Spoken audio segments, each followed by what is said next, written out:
Pagi-pagi semangat pagi semua, salam trading tenang senang kembali dengan Nofri Simanjuntak di sini. Seperti biasa, kali kedua untuk forecast mingguan gerakan market dari tanggal 31 Januari sampai dengan 4 Februari, saya akan membahas mengenai gold. Sebelumnya, Anda bisa lihat di kanan atas monitor Anda ada huruf I, Anda klik, itu akan ada mengenai Euro USD. Oke, kita akan membahas mengenai gold dari mulai fundamental, sentimental, dan tentunya juga teknikal, sampai nanti mengenai forecast map serta skenario entry exit untuk gold.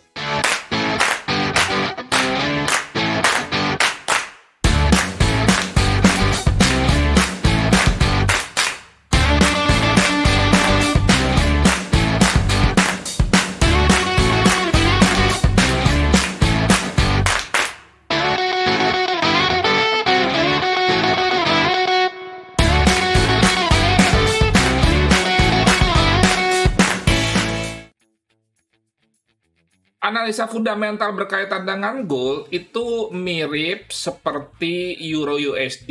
Sekali lagi yang sudah saya sampaikan sebelumnya, Anda klik I di kanan atas Anda.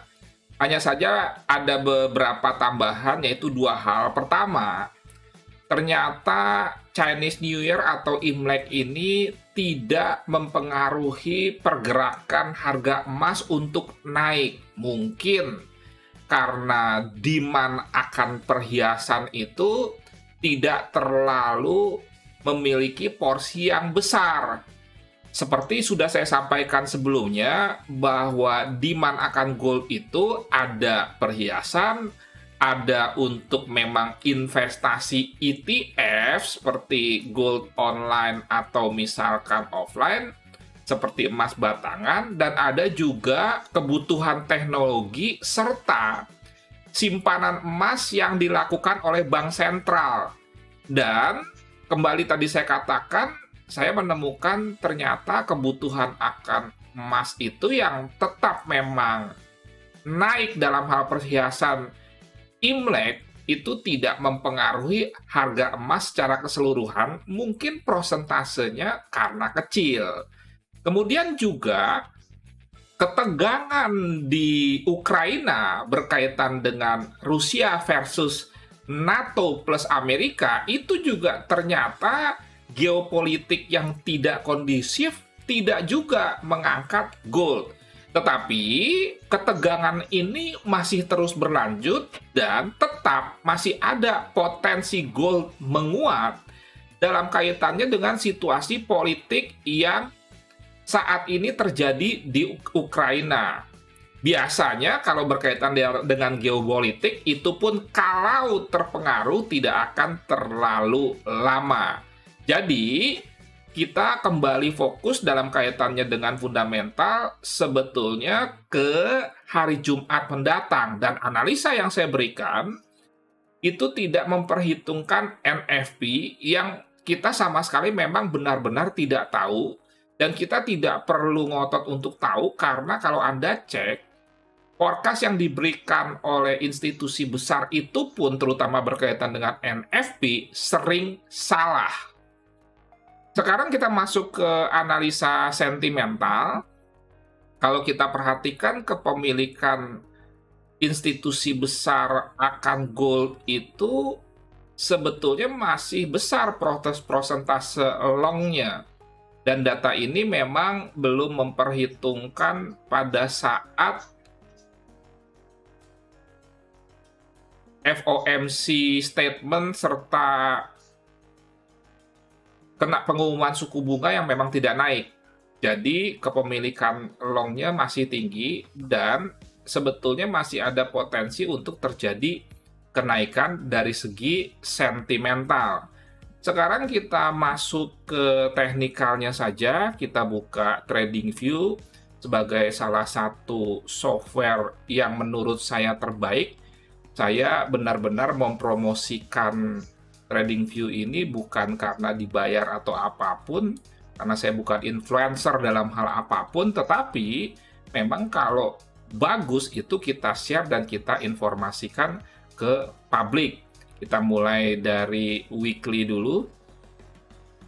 Oh ya, jangan lupa kalau Anda berminat untuk mengikuti coaching trading tenang senang, di mana coaching itu meliputi trading bukan hanya forex gold, tetapi juga saham dan cryptocurrency. Anda bisa melihat slide ini sebentar, berlangsung tanggal 7 sampai 21 Februari, jam 7 sampai 9 malam WIB, 9 sesi dengan menggunakan aplikasi Zoom. Saat ini tinggal 1 atau 2 seat. Oleh karena itu, jika Anda berminat, silahkan segera hubungi WA saya 0811992989. Dan coaching ini materinya terdiri dari pondasi. Ini ada uraiannya, Anda bisa foto atau screen capture dulu. Kemudian teknikal dari mulai Dow teori sampai dengan trading indikator atau tidak dengan indikator.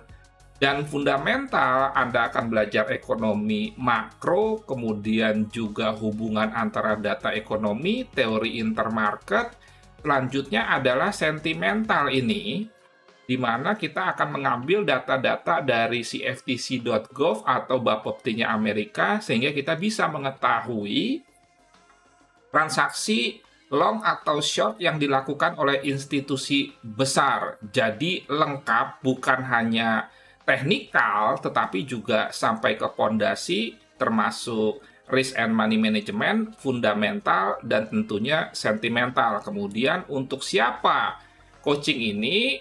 Yaitu untuk tentunya orang-orang yang tidak bisa belajar mandiri, karena materi banyak di Google dan di YouTube. Tetapi saya menemukan bahwa yang dibutuhkan orang itu bukan materi. Ternyata ada pun tetap saja tidak bisa mandiri dengan hanya menonton YouTube saja. Yang dibutuhkan oleh orang itu adalah pendampingan. Oleh karena itu, kalau Anda baru masuk dunia trading atau sudah trading tapi tetap saja masih loss, jangan buang-buang uang Anda, jangan royal buang Anda ke market, tapi Anda terlalu perhitungan atau pelit untuk mengisi pikiran atau otak kita, sehingga kalau Anda memaksakan sudah tidak mampu mandiri tapi tetap ngotot saja untuk trading, maka cost atau biayanya menjadi jauh lebih besar. Anda akan nanti babak belur, kemudian Anda depo lagi, Anda top up, Anda margin call, begitu saja terulang.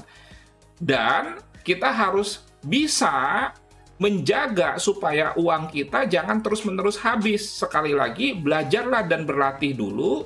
Dan kalau Anda mampu, Anda tidak perlu mencari mentor. Tapi kalau Anda tidak mampu dan harus jujur diakui, Anda bisa mencari mentor. Salah satunya boleh dengan mengikuti coaching trading tenang senang.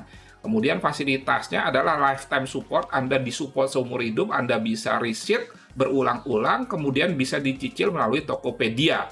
Oke, sekarang kita langsung kembali ke gold. Di weekly sendiri sebetulnya trennya masih naik kalau Anda lihat ini. Kemudian di sini terjadi yang disebut dengan ranging atau sideways, dan ini merupakan sebuah area tahanan yang cukup kuat. Jadi di sini ada dua, di sini dan di sini. Di sini saja kalau Anda perhatikan, gold tidak berhasil membentuk closing candle yang di bawah area ini. Kira-kira area ini berapa ya? Nah, ini sekitar 1754. Closingnya bukan shadow atau buntut atau ekornya ini. Sekali lagi, 1754 ini merupakan support yang cukup kuat di weekly. Demikian juga di sini ada trend line, ini pun belum berhasil di breakout walaupun sudah ada break.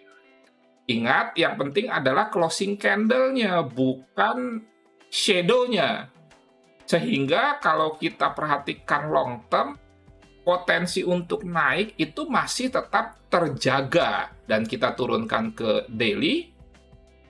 Di daily ini mulai ada tanda-tanda pembalikan tren, walaupun menurut saya belum terkonfirmasi, karena kalau kita menggunakan strategi higher high, higher low, lower high, lower low, puncaknya ini belum ada 3 dan lembahnya juga belum ada 3. Kalau kita mengkaitkan dengan menentukan tren menggunakan 5 EMA, merah, kuning, hijau di langit yang biru, itu 200, 150, 10, dan 20, memang closing candle-nya sudah di bawah semua EMA, tetapi EMA 10-nya belum paling bawah. Komunitas TTS kalau menentukan tren menggunakan ini, dan ini belum terkonfirmasi untuk dia turun atau yang disebut dengan bearish. Kemudian sebentar kita lanjutkan ke H4 untuk kita tentukan minggu ini kita akan entry kira-kira di mana. Kalau di H4 jelas bahwa sudah terjadi pembalikan tren dari naik menjadi turun dengan closing candle di bawah semua EMA, dan EMA 10-nya ini sudah berada paling bawah. Dengan demikian, kalau Anda menggunakan time frame H4, Anda bisa saja melakukan aksi sell. Kira-kira aksi sell-nya di mana? Di area sini. Kenapa area sini? Karena ini ada history high sebelumnya ini, di sini. Kemudian juga kalau kita tarik Fibonacci dari sini ke sini, itu ada 50%, di mana nilai 50%-nya ini sekitar 18.00, dan 18.00 itu merupakan harga yang psikologis. Dan kalau kita membuat forecast-nya kira-kira seperti ini, sehingga Anda bisa melakukan perencanaan aksi sell di 18.00. Jika Anda menggunakan market execution, jangan lupa harus ada konfirmasi bounce dengan adanya bearish engulfing, atau misalkan bearish pin bar, atau yang disebut dengan hidden bearish divergence atau bearish divergence. Apakah kita boleh melakukan aksi buy? Boleh-boleh saja, karena memang di daily itu trennya masih naik.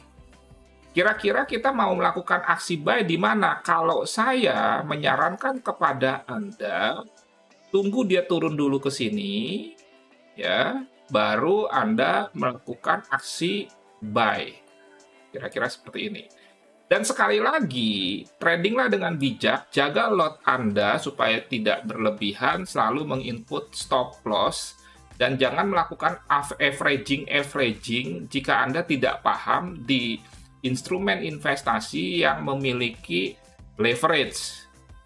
Dan jangan lupa, kalau Anda ingin buy di sini, harus ada konfirmasi di mana terjadi pola double bottom. Nah, nanti Anda bisa pelajari konfirmasi pola double bottom itu seperti apa dan kira-kira entry-nya bagaimana. Kalau kita bicara harga itu sekitar 17.79 berarti ya. Jadi kalau semua memenuhi syarat, Anda bisa buy di 17.79. Stop loss-nya kira-kira 5-8 poin di bawah ini. Dan tadi saya ulang kembali, jika Anda ingin melakukan aksi sell dan itu sesuai dengan tren di H4, maka Anda bisa sell di 18.00. Stop loss-nya kira-kira 5-8 poin atau 50-80 pip. Kalau Anda misalkan sell di 18.00, target profitnya bisa di sini, dan kebalikannya kalau Anda buy di sini, target profitnya bisa di 18.00. Ini tadi di 17.79 ya.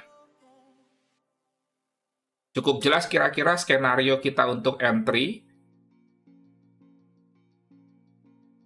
Semoga bermanfaat dan menjadi berkat. Next saya akan berbagi analisa mingguan dari mulai tanggal 31 Januari sampai 4 Februari untuk GU dan juga UJ.